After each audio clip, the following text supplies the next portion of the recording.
घमंड दिखाता है और घमंड किसी का भी नहीं रहा। कांग्रेस ने भी नहीं सोचा होगा कि उसका ये हाल होगा, ठीक है। तो पब्लिक सबको ऐसे घुमा देती है, ये इनको दर्द था इसीलिए आ गया। तुम लोग को दर्द नहीं है तो तुम्हारा संगठन यहाँ से गायब है। क्यों नहीं तुम कांग्रेस का NSY यहीं पे सपोर्ट करता? क्यों नहीं अखिलेश यादव के यूथ और जो भी स्टूडेंट विंग है वो यहाँ सपोर्ट करता? भाई एक आदमी प्रोटेस्ट कर रहा है, सब अपनी मंत्रियों के बच्चे या MLA MP चाहे वो किसी भी पार्टी के और पक्ष विपक्ष सब विदेश चले जाते हैं। सबके पास तो विदेश जाने के पैसे नहीं है। और हर लड़ाई का एक लीडर होता है, वो इस लड़ाई के लीडर है, उसके अलावा कोई और दिखेगा नहीं। जो लोग उनकी सेवा है, थोड़ा पानी दानी देते हैं या इस वक्त हमारी मौजूदगी जंतर मंतर पे है, जहां लगभग 3 हफ्ते के करीब हो गया है CJP का प्रदर्शन लगातार चल रहा है पेपर लीक को लेकर के और धर्मेंद्र प्रधान के इस्तीफे को लेकर के। स्टूडेंट का ये प्रोटेस्ट चल रहा है, आपके आने की सबसे बड़ी वजह यहाँ क्या बनी? देखिए मेरे घर में भी बच्चे हैं और जो बच्चे चले गए ये हो गए, क्या बोलते हैं, सुसाइड कर लिए। ये एजुकेशन सिस्टम में गड़बड़ होने के कारण, तो ये एजुकेशन सिस्टम को फिक्स करने के लिए, ठीक करने के लिए आंदोलन हो रहा है। तो हमको लगता है हर व्यक्ति को इसको सपोर्ट करना चाहिए, क्योंकि हर व्यक्ति कहीं ना कहीं शिक्षा से जुड़ा है। मैंने पढ़ा नहीं तो मेरे बच्चे पढ़ रहे, नहीं तो उनके बच्चे पढ़ेंगे, नहीं तो मेरे रिश्तेदार पढ़ेंगे। पढ़ाई के बिना मैं आपसे बात भी शायद नहीं कर पाती, वो सबका मुद्दा है। तो आप कहाँ से आई हैं? बरेली से आई हूँ। तो आपको अब क्या लगता है कि अब वक्त आ गया है, सरकार को इस मांग पे जो है विचार करना चाहिए? हाँ, विचार करना चाहिए, क्योंकि वो साइंटिस्ट वहाँ बैठे हैं, वो देश का गौरव है। उन्होंने तो खुद से अपनी मेहनत से बने हैं ना, तब तो यूट्यूब भी नहीं था और ChatGPT भी नहीं था। कितनी मेहनत से वो साइंटिस्ट बने होंगे, उनके पास ध्यान देना चाहिए, सरकार को बात करनी चाहिए। और जो स्टूडेंट भी यहाँ बैठे हैं, इनकी भी जान खतरे में है। 14 दिन हो गए हैं हंगर स्ट्राइक के लिए। सरकार बात करके निगोशिएट करके बात खत्म करे। अगर इस्तीफे की मांग पूरी नहीं की जाती है तो क्या लगता है कोई और दूसरा विकल्प, कोई दूसरा रास्ता होगा? अभी तो पार्लियामेंट मार्च का दिया है, 20 तारीख को चुके मानसून सेशन भी शुरू हो रहा है। तो अपने सांसदों से सवाल पूछा जाएगा, भाई तुम क्यों नहीं एजुकेशन के बारे में बात कर रहे हो?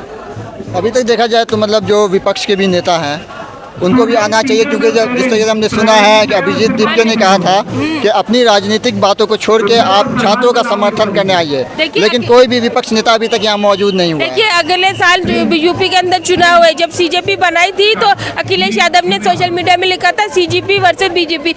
अब वो तो ऐसा क्लेम करते हैं कि उनका यूथ का संगठन बहुत है और स्टूडेंट का संगठन बहुत है। यहाँ पे ये बैठे AISF, SFI और ISI, ये सब लोग बैठे हैं, ठीक है। बाद में देंगे कि लेफ्ट के संगठन आ गए, उनको दर्द था इसीलिए आ गया। तुम लोग को दर्द नहीं है तो तुम्हारा संगठन यहाँ से गायब है। क्यों नहीं तुम कांग्रेस का NSY यहीं पे सपोर्ट करता?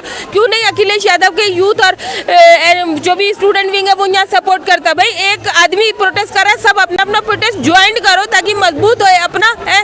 तुम अभी तक तुम्हारा संगठन नहीं आया, यहाँ पे अलग अलग सब अपना कर ही जा रहे हो, ऐसे थोड़ी होता है। एक बात और देखने को मिली है कि स्टेज पे सिर्फ सोनम वांगचुक जी जो है हंगर स्ट्राइक पे हैं, उनके साथ और कोई लोग मौजूद नहीं है स्टेज पे जिनको हंगर स्ट्राइक में उनका साथ देना चाहिए। हर लड़ाई का एक लीडर होता है, वो इस लड़ाई के लीडर है, उसके अलावा कोई और दिखेगा नहीं। जो लोग उनकी सेवा है, थोड़ा पानी दानी देते हैं या मंच जब चलता है बात करते तभी रहते हैं, तो वो एक मतलब लीड कर रहे हैं इस प्रोटेस्ट को, इसलिए वहाँ पे बाकी लोग सब यहाँ, हम लोग भी यही नीचे हैं सब। क्या लग रहा है कि इस प्रोटेस्ट का छात्रों के हित में कुछ प्रभाव पड़ रहा है? छात्रों के भविष्य पर असर पड़ेगा इसका? जरूर असर पड़ेगा, क्योंकि एक चिंगारी आग बन जाती है। हम शुरू में ये प्रोटेस्ट एकदम लग रहा था कुछ नहीं होगा, अभी आप देख रहे हैं धीरे धीरे बारिश हुई तो लग रहा था कि कुछ नहीं होगा, सब भाग गए, डर गए। बारिश बंद हुई, वापस आ गए और इतनी तेजी से फैल रहा है कि यहाँ डेली नए लोग आ रहे हैं, उनको मतलब मालूम पड़ रहा है और वो सब इस बात से एग्री कर रहे हैं, चाहे वो किसी भी पार्टी के समर्थक हो, कि ये एजुकेशन के बारे में और एजुकेशन सिस्टम फिक्स होना ही चाहिए।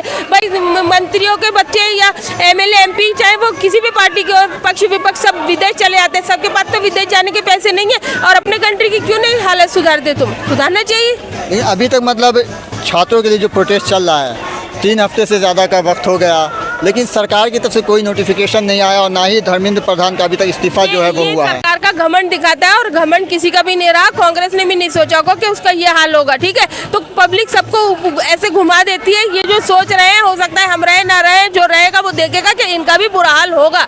घमंड अच्छी चीज नहीं है और किसी से नहीं, अपने ही सरकार से सीख ले। अपने ही एक से फडणवीस की सरकार है वहाँ महाराष्ट्र के अंदर, या वहाँ किसी की भी सरकार है, महाराष्ट्र का ऐसा रूल है कि आजाद मैदान एक जगह है, वहाँ पे 10 से 5 तक आप प्रोटेस्ट कर सकते हैं, एक चिट्ठी इजाज़त लेने के बाद में, और 3 से 4 बजे तक सरकारी गाड़ी आ जाती है और सचिवालय ले जाती है, ऑफिसर से मिलते हैं, अपनी एप्लीकेशन देते हैं, प्रॉब्लम सॉल्व हुई नहीं, लेकिन फ़ौरन बात करती है सरकार। यहाँ तो भैया इतने दिन हो गए, अभी तक सरकार का आदमी नहीं छुआ भी नहीं आया सरकारी।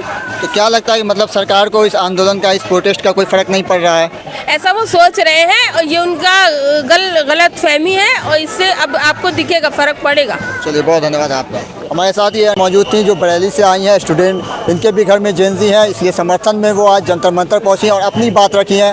करेंगे फिर अगले लोगों से भी बात कि क्या क्या है उनकी राय।